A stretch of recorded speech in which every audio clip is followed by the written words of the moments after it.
I'm Dan Morris, you're watching Bosun Dan Bushcraft, and today, well, it's another lamp video. Today, a bit of a hectic week, strangely. Every time you seem to get things sorted out, chaos ensues. So, today we're going to take a look at another lamp. A special kind of lamp. This lamp. It does have fuel in it, that's always a grand start. So, you might be thinking, well, what makes this lamp special? Well, give me a moment to sort out something I've just seen and I will show you. Right then, so what makes this lamp special? Well, this is clearly a household lamp. It's not at all designed for camping, obviously. You can tell it has a shiny stand and all of that going on with it. It is, in fact, an Aladdin number 21. Aladdin being a really old English company from Middlesex, I think. It does say on it somewhere.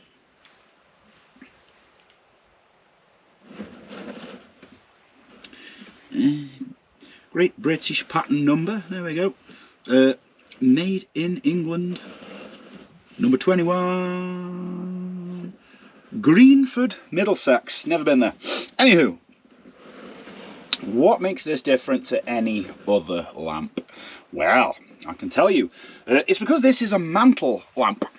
And although there are a lot of other mantle lamps out there, this is a mantle lamp that is not pressurized. So we have seen the Tilly lamps on this channel before, and some other things that are pressurized. They have a pump on them, so you pump air pressure into them. And the way that works is it blows the fuel air mixture up onto the insides of the cap, which is where it's really hot. It boils that instantly into a gas, sends it through the mantle and burns it like that to give you that white flame through the mantle. This one actually doesn't have any of that nonsense. It's rather more simple than that. This fella uses a wick to achieve mantliness, which is an interesting idea, and it shows really just how far this sort of technology can be pushed, because it is a heck of a lot brighter than the ones that just use a wick alone. Which is kind of interesting when you think of the technology at the time. The whole jobby comes off. The glass does come off separately if you want it to, but you don't need to, because obviously the mantle is in there, and a mantle, once used, once burned, can't be touched. It turns very fragile. If you touch that at all, it will just disappear on you like the skeleton of a leaf. This chappy has not been used in some time and is a little bit on the grubby side. Now, if you look down the top of it into the actual wick, the actual style of it and the way that it's constructed is rather more like a blue flame heater. You've got a round wick and you've got your central air uptake that runs down the tank to give you that absolute airflow. It's dribbling juice out of the fuel cap. I didn't tighten it very much because the leather gasket's dried out, so I was letting that soak up before I tighten it too much. So in arrangement there, it is pretty much a blue flame heater, and then they've just bunged a mantle on it. So with these, you light your little round wick, as you do with everything. You've got to light your wick, otherwise nothing's going to happen.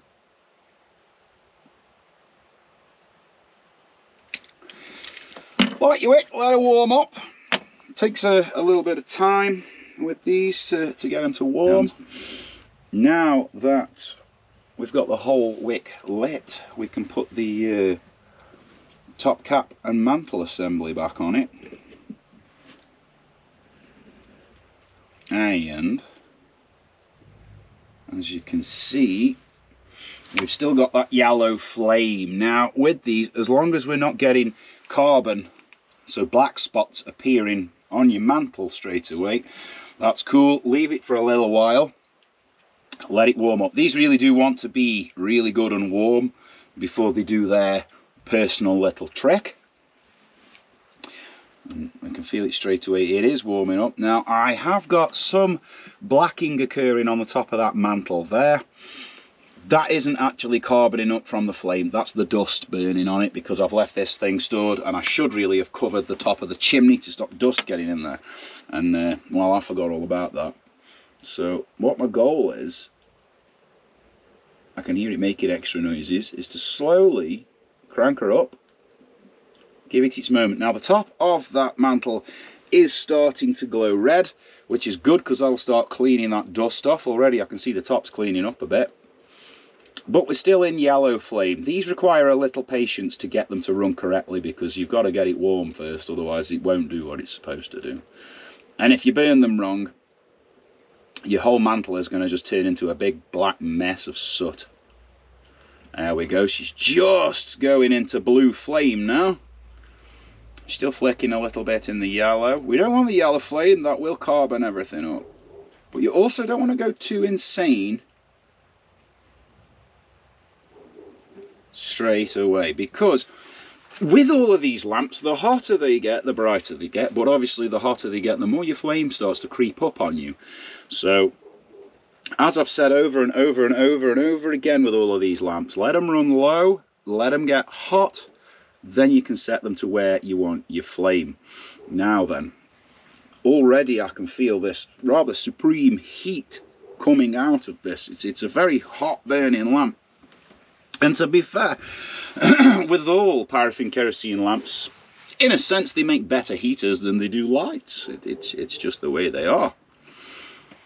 So it is getting a bit warmer now. I can feel the heat coming out of it. Now these really, the mantle lamps, they're not what I would say was a beginner lamp. They require a little bit of faffery and fiddlery to get them to do what you want them to do. And it is warming up now, so we should be able to show you its trick any moment. Now you see how the orange glow is getting brighter. And any moment now, as she warms, the orange glow is going to turn brilliant white.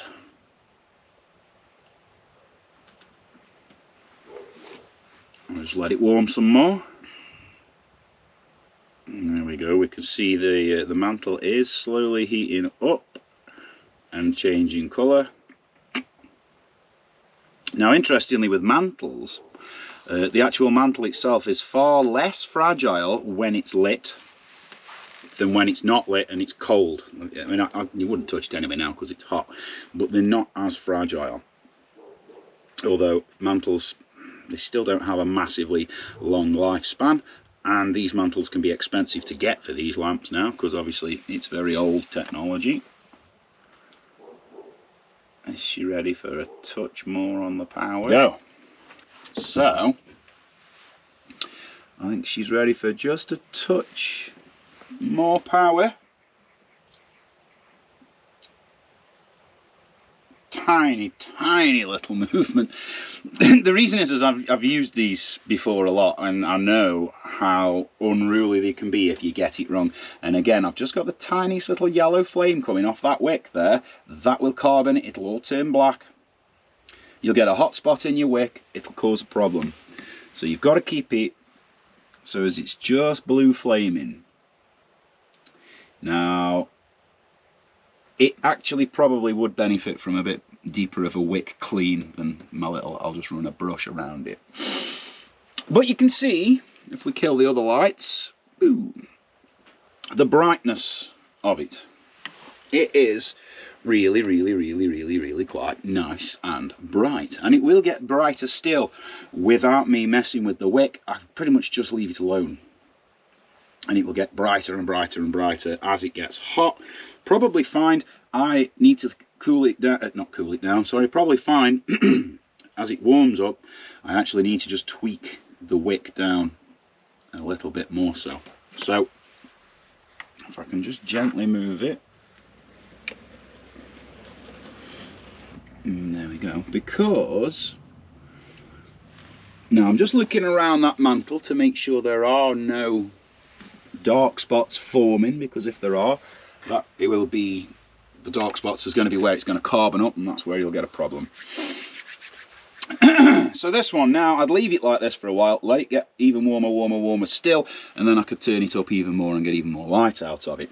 These things really, you should be getting the equivalent light of, say, a 40 watt light bulb or more when they're running at their peak, particularly when your wick is perfectly clean and everything like that.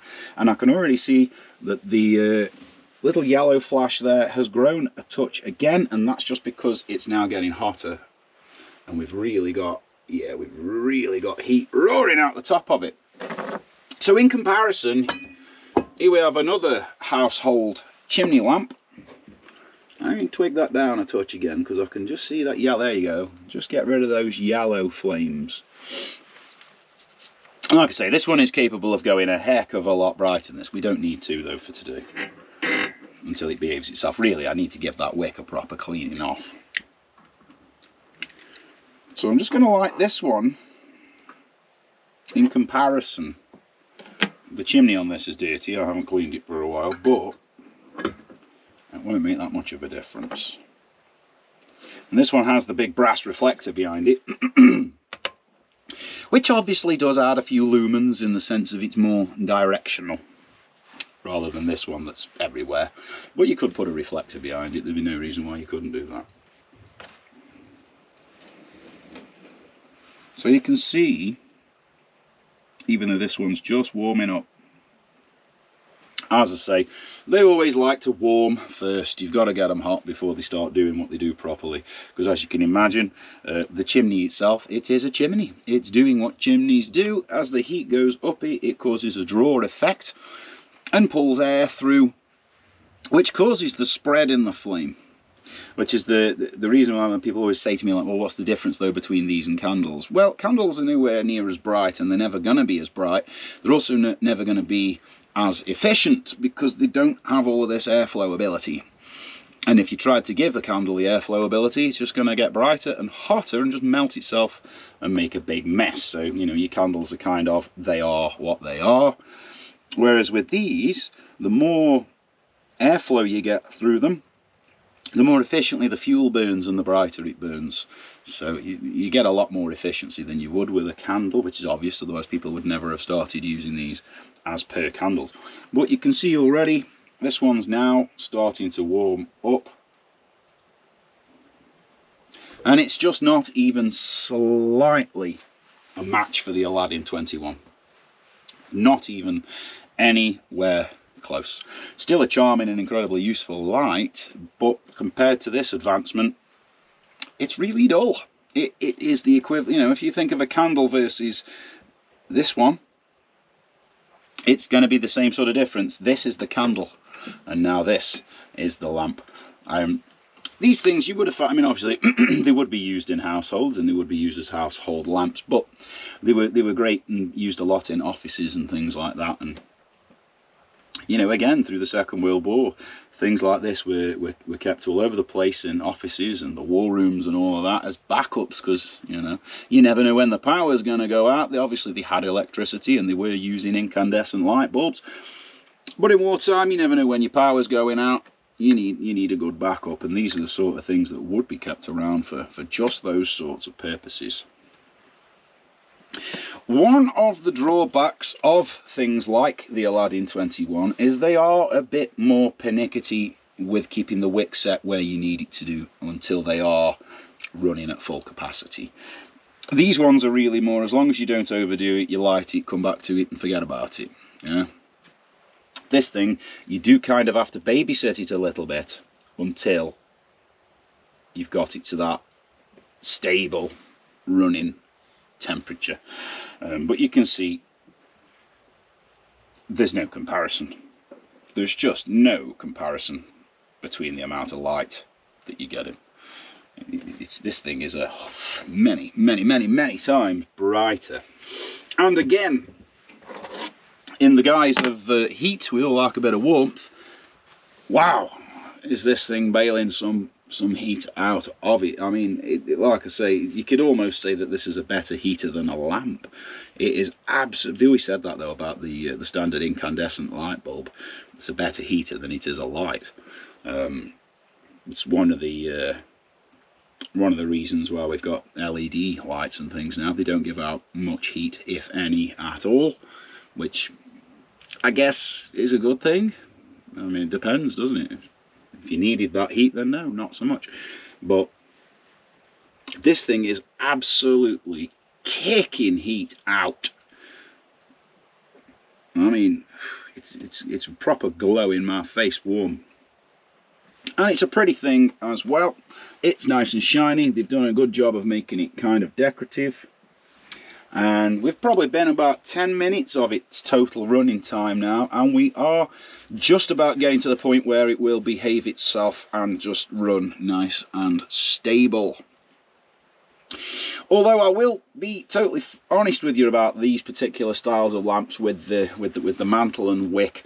In my opinion, they are better suited to offices and that sort of work environment, because with my experience of this particular one, it's not wise to take your eye off it and leave it unattended.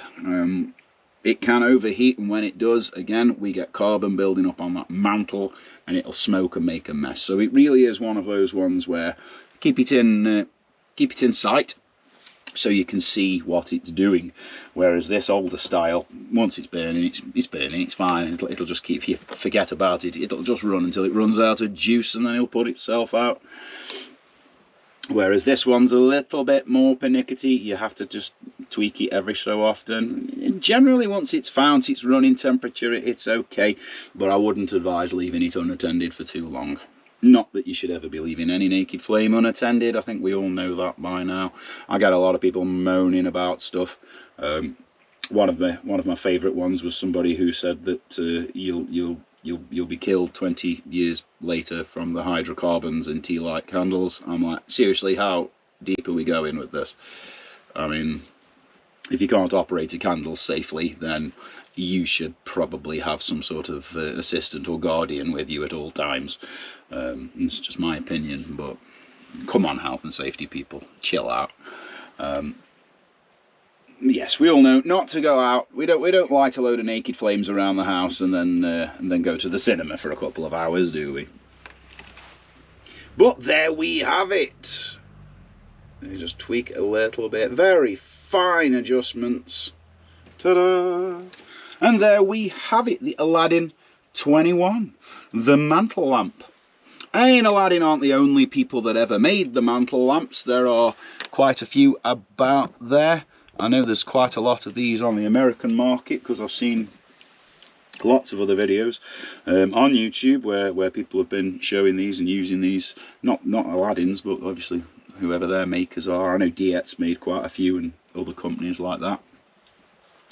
But that is the Aladdin number 21 mantle lamp. A big technological leap in the technology of lamps, really, because you are getting a hell of a lot more light and heat out of it for the fuel that you're burning. Now, yes, it's going to burn slightly more juice than this chappy, because for a start off, you've got a larger wick area. Even, you know, it's probably twice that wick area, because even though it is the round wick, it's not massive. It's not a huge wick. But one thing I have seen is I've seen quite a few people who've bought these, and the mantle has obviously broken at some point and just been removed and thrown away, and they just light that round wick and go, it's a rubbish lamp, this is. It doesn't work. Yeah, because you're missing a piece. You can still buy the mantles, but it ain't going to work without that. It's not going to do anything. You're missing a piece. But guys, that's it for today. It's a very busy day for me. It's a very busy week for me. I've got a lot of the stuff to do. So that's the Aladdin number 21, as beautiful and shiny as it is. It's a nice different style of lamp compared to all the other ones that we've done so far on this channel. But I shall leave it there until next time. So as always, folks, get out there, get having fun, get bushcrafting, get experimenting with all the wonderful forms of lighting that there are out there. And I will catch you on the next one.